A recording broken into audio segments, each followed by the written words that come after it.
أعوذ بالله من الشيطان الرجيم.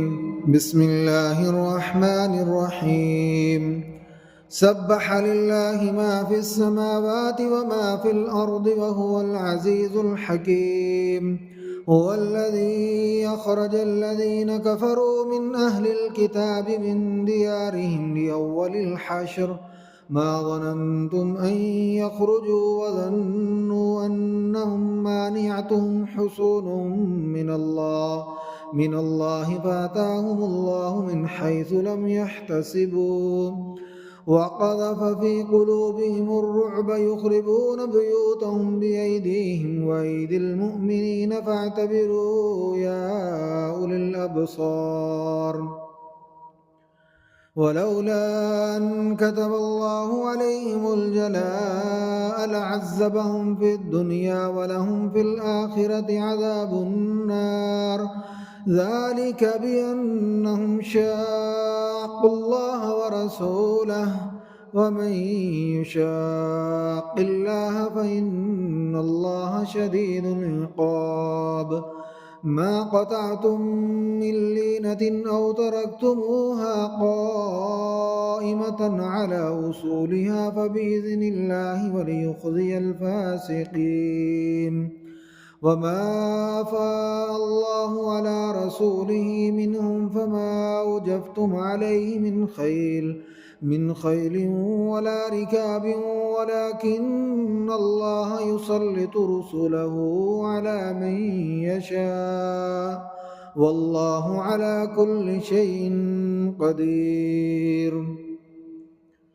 ما أفاء الله على رسوله من أهل القرى فلله وللرسول ولذي القربى واليتامى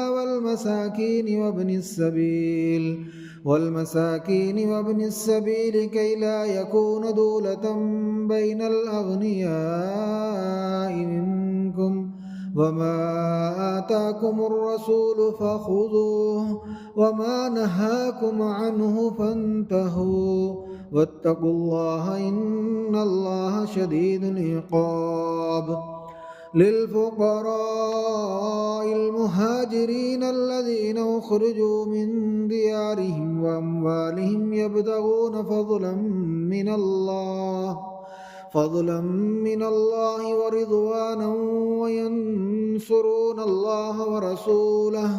أولئك هم الصادقون.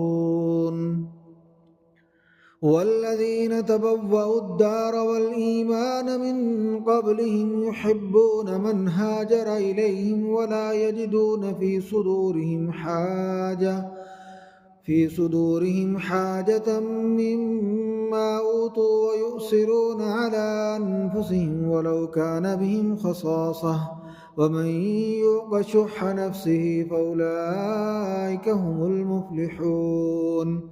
والذين جاءوا من بعدهم يقولون ربنا اغفر لنا ولإخواننا الذين سبقونا بالإيمان ولا تجعل في قلوبنا غلا للذين آمنوا ربنا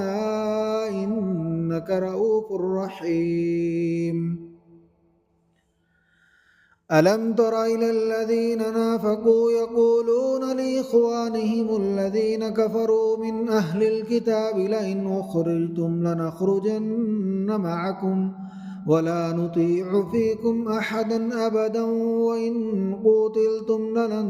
لننصرنكم والله يشهد إنهم لكاذبون. لئن أخرجوا لا يخرجون معهم ولئن قوتلوا لا ينصرونهم ولئن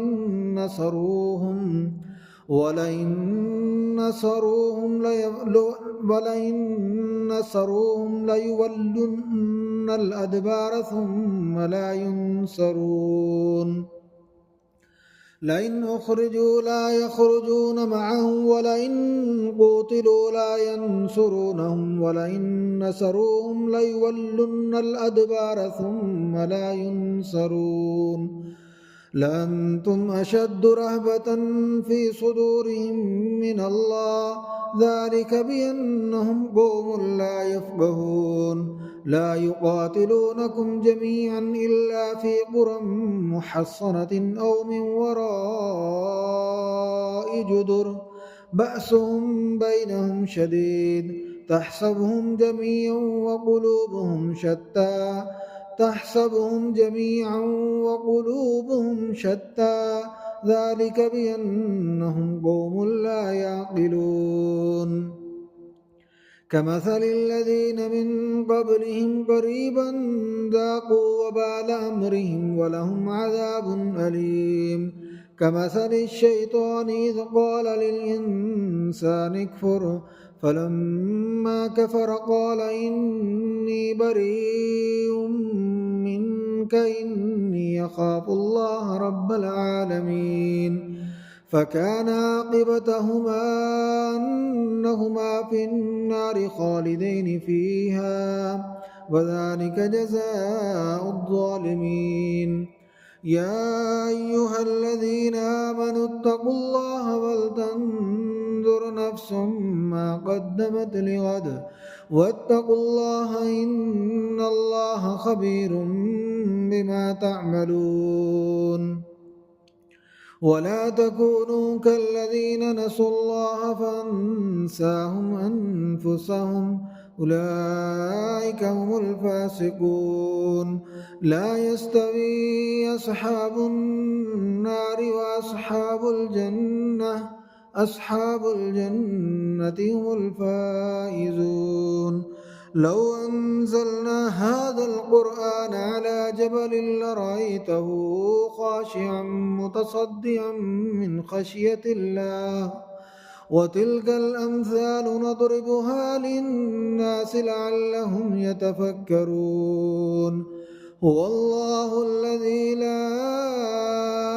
إله إلا هو عالم الغيب والشهادة هو الرحمن الرحيم هو الله الذي لا إله إلا هو الملك القدوس السلام المؤمن المهيمن العزيز الجبار المتكبر سبحان الله عما يشركون هو الله الخالق البارئ المصور له الأسماء الحسنى يسبح له ما في السماوات والأرض وهو العزيز الحكيم